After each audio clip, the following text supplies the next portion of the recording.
Hello everybody, welcome back. If you're new here, my name is Becca and today I have 5 science fiction and fantasy audiobook recommendations.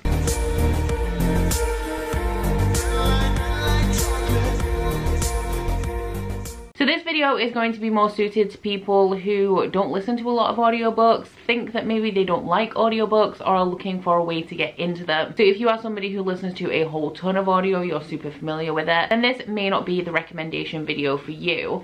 And the reason for that is that I personally really struggle with audiobooks. I struggle to pay attention when I'm listening to something. I'm a much more visual learner and I retain information a lot easier that way. So a lot of the time, especially when it comes to genres like sci-fi and fantasy that can be a little bit dense, audiobooks aren't a great option for me because I'm going to be missing important details. So the audiobooks that I'm going to be recommending to you in this video are pretty much going to be the best of the best in my opinion from like what I've listened to so far, coming from somebody who is very picky about the audiobooks they can listen to, especially when it comes to the genres that we're covering in this video. So I have done one audiobook recommendation video in the past. It was a few years ago. It was so long ago that I did not recommend an audiobook that is very well loved and well recommended, so I am going to just start off with that one here, and that is The Illuminati Files by J. Kristoff and Amy Kaufman. This is a YA sci-fi series that is following 2 people whose planet has been attacked by like this evil corporation, and some point in the future, like after this has happened, they are compiling a series of documents to prove that it was this corporation that attacked their planet. So each book in this series is following a different set of characters, and in the first book we are following Katie and Ezra. The reason why this audiobook is so good is that it is full cast. Now I read this book alongside listening to the audio because something that I feel like you don't want to miss is the fact that this book is also mixed media. It is a compilation of documents. We have transcripts in here, there's also emails, there's even like a comic in here. So when it comes to things like the comic, you're not going to get the full effect if you're just listening to the audio, which is why I chose to do both at once, so that I was experiencing kind of like the best of both worlds. But this has a full cast audiobook, so when it's a transcript we have different voice actors for each individual person in the conversation, which is what I really loved about it. We also have sound effects in here, so overall it was just very well done. If every audiobook was full cast, then I would probably exclusively listen to audiobooks. Sadly it isn't, but if that is something that sounds enjoyable to you, would definitely recommend giving this one a listen. It's a good listening experience even if you don't love the book. Like I really enjoy the series, but the audiobook is just top tier regardless. On a similar vein, we also have the Aurora Cycle by J. Kristoff and Amy Kaufman. This is once again full cast, and a lot of the voice actors in this audiobook are the same ones from the Illuminati Files. So this one is following a flight squad called Squad 312 that are made up from the misfits of the class. So we have a guy called Tyler who was supposed to finish at the top of his class and have the pick of the crew, but just before his graduation ceremony he stumbled across the wreckage of a 200-year-old spaceship that had gotten lost on its way from Earth into the solar system. So he actually finds one girl on this ship who's alive and brings her back, but that makes him late to his ceremony, so he ends up with this crew that are full of the misfits. They're very quickly sent onto their first mission as like a fully trained flight squad, and are completely unaware of the fact that the girl that Tyler found, Aurora, has stowed away on their ship, and she also happens to have some very strange superpowers. So I don't personally love this series as much as this one, and while this is also full cast, it's not executed quite to the standard of the Illuminati Files, but if you like this one, then there's a chance that you'll like this one as well. This one is multi-perspective from the members of Squad 312. Every chapter will be narrated by a different voice actor that represents that character. The thing that I don't love about this one is that when it comes to speech, like conversations within those chapters, it is just the one narrator narrating everything as opposed to each voice actor coming in to like narrate their bit. So personally, don't think it's as well executed, but if you like full cast audio, then this is also an option for you. Moving into one of my favorite series of all time, we have Red Rising by Pierce Brown. This one is a whole mashup of genres essentially. So we have a dystopian uprising plot in here. It's also a sci-fi because it's set in space, and the majority of the plot of this series follows a martial fantasy structure. So in this one we are following a guy called Darrow, and he is a red. In the solar system there is a very strict caste system with reds right at the bottom and golds right at the top. So the job of reds is to mine for a valuable substance called helium-3 that the reds believe is actually pivotal in terraforming the solar system. However, after Darrow's wife turns herself into a martyr to spur Darrow into action, Darrow actually realizes that the planets have been terraformed all along and the Reds are being kept in slavery, so he makes it his mission to infiltrate the Golds and tear them apart from the inside. I just generally love this series. It is full of morally grey characters making difficult decisions, like bad decisions that are good because they further the cause, but in themselves are terrible. This one is just a single narrator. It's narrated by Tim Gerard Reynolds, but he does an excellent job throughout this. It was just a really great listening experience, once again, because it is not necessarily overly dense. It's not too difficult to understand, but because it is a political sci-fi fantasy, I did read along while listening to the audiobook at the same time, and honestly I just had a great time. There are so many plot twists and shocking moments in here, and I think the narrator did a really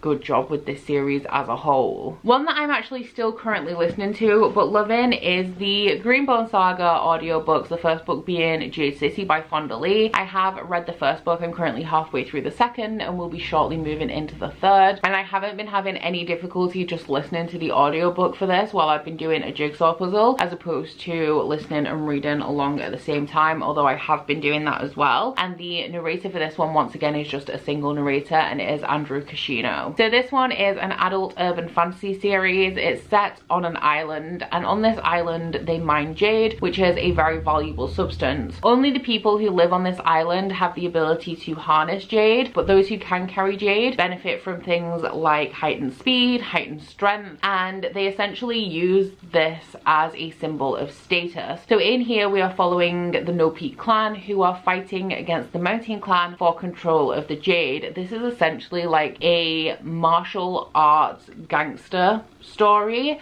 but with a little bit of magic in there as well. We are mainly following the No Peak clan in here, so as well as a lot of politics. Like, this is heavily political, and the further you go in the series, the more the politics expands to the wider world. So in this one we're concentrated mainly on the politics of the city, Jade, the clan politics, and then when we move into the sequel, like, it starts to open the world a lot. But alongside all of the clan fighting, the politics, we also grow closer to the characters slowly. There is a distance between the writing and character attachment for me. It's not a writing style that really has you experiencing the emotions with the characters, but as you follow them over extended periods of time, we also have like their relationships with their family, their partners, the way the clan kind of also controls their personal lives, because it always has to be the most important thing about them, like the thing that they're most focused on. We also have elements of addiction in here as well. You have to be tolerant to the jade. If you have too much jade, then it can be bad for you. If you suddenly remove all your jade, that's also bad for you. And there's also an emergence of a drug that allows people who shouldn't be able to carry jade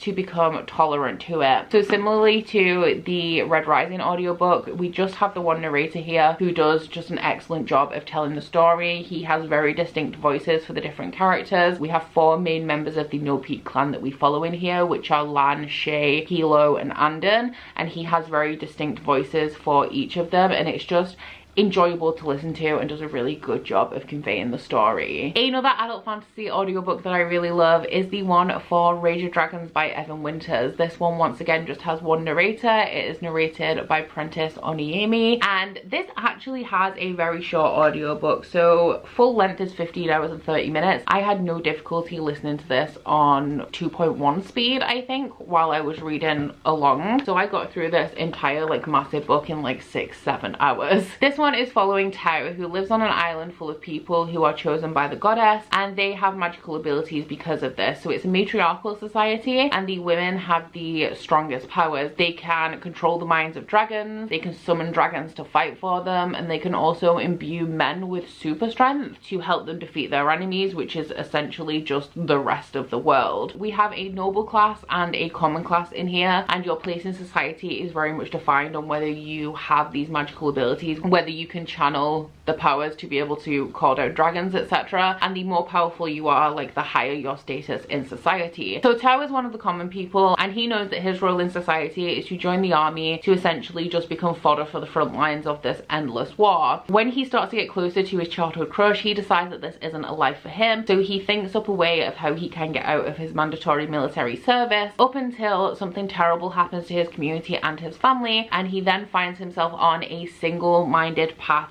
to revenge, which involves him joining the military after all and training to a level where he can challenge the people who have wronged his family. My one kind of observation that lessened my enjoyment of this book is that Tao is so singularly focused on his mission that like he loses everything else about his personality. So in terms of being a character that you can root for, he isn't like fully 3D and fleshed out because his revenge mission has essentially ruined him to the point where he can think of nothing else. Now that did lower my enjoyment, but it is an observation, not a criticism, because it is very intentional on the part of the author. In terms of the audiobook, the narrator has a voice like butter. It is so pleasant to listen to, and the only criticism that I have of the audiobook is that I don't like the voice of the female characters throughout here, because the narrator just has such a deep voice and he makes it a lot higher for the female characters, which is quite grating. But regardless, the audiobook for this one is just like a treat for the ears. And the final one is an audiobook that I enjoyed, even though the book I didn't love. I did give it 4 stars though, and that is Lady Midnight by Cassandra Clare. So I have a very strange relationship with Cassandra Clare. I don't like the romantic plot lines that she goes with. The majority of things that I've read from her, and the majority of them really do give me the ick, but she knows how to write an enjoyable story that feels kind of high stakes, even though you know it's not going to be super high stakes, where you become attached to and root for the characters. So they're enjoyable, but like I don't love them. And the audiobook for this was decent. Like I said, it is difficult for me to be able to focus on fantasy audiobooks, so if the audio is decent, then we have a winner. So this is the 3rd series in the extended universe that is the Shadowhunter realm, and in this one we are following Emma and Julian. I can't believe I just forgot their names, but they are introduced right at the end of the 1st series in the Shadowhunters, which is the Mortal Instruments, and this is I think 10 years after. So they're dealing with the aftermath of kind of what happened at the end of the 1st series, but the plot of this one very much centers on a string of murder investigations that Julian and Emma are trying to figure out, so that Julian can get the chance to reconnect with his brother and Emma can get revenge for what happened to her parents in the Mortal Instruments. So the audiobook for the 1st book in this series is narrated by, I think it's Marina Baccarin, who did a decent job with this. I have only listened to the 1st audiobook so far, but the reason why I wanted to listen to the audios for this series is because books 2 and 3 are narrated by James Marsters, who is of course the actor that portrays Spike in Buffy, and even though I know that he's not actually British, so his accent is going to be completely different, I still have to do it, you know, I still have to listen to it. He also narrates the Dresden Files by Jim Butcher as well. So like I said, I have a very strange relationship with Cassandra Clare, but I do find her books to be enjoyable. The audiobook was also enjoyable, so if you're somebody who's been reading the Shadowhunter world and you're up to this point, you want to get into audiobooks, maybe try giving the audiobook for Lady Midnight a listen and see how you get on. So there we have it. Those are 5 sci-fi and fantasy audiobooks that I would consider to be the best of the best as somebody who's not the biggest fan of audio. Down in my comments, please let me know if you have any recommendations for excellent audiobooks. I am very picky though, so like I know a lot of people really love the audio narration for the Stormlight Archives by Brandon Sanderson, and I personally just really don't like it. So I am a fussy one, but if you know of any sci-fi and fantasy audiobooks that you think were amazingly produced, then please do let me know down in my comments. But aside from that guys, please don't forget to like this video if you liked it and subscribe if you wanna. If you head to my description box, you'll find a link to my Goodreads, Instagram and Twitter if you'd like to follow me on any of those, as well as a link to my Bookish Candle website, the Instagram flat, and a 10% off discount code. But that's it from me today guys. Bye! Oh, you bite your friend like chocolate. You say you will go where nobody knows, with guns hidden under our petticoats. We're never gonna quit it, no, we're never gonna quit it, no.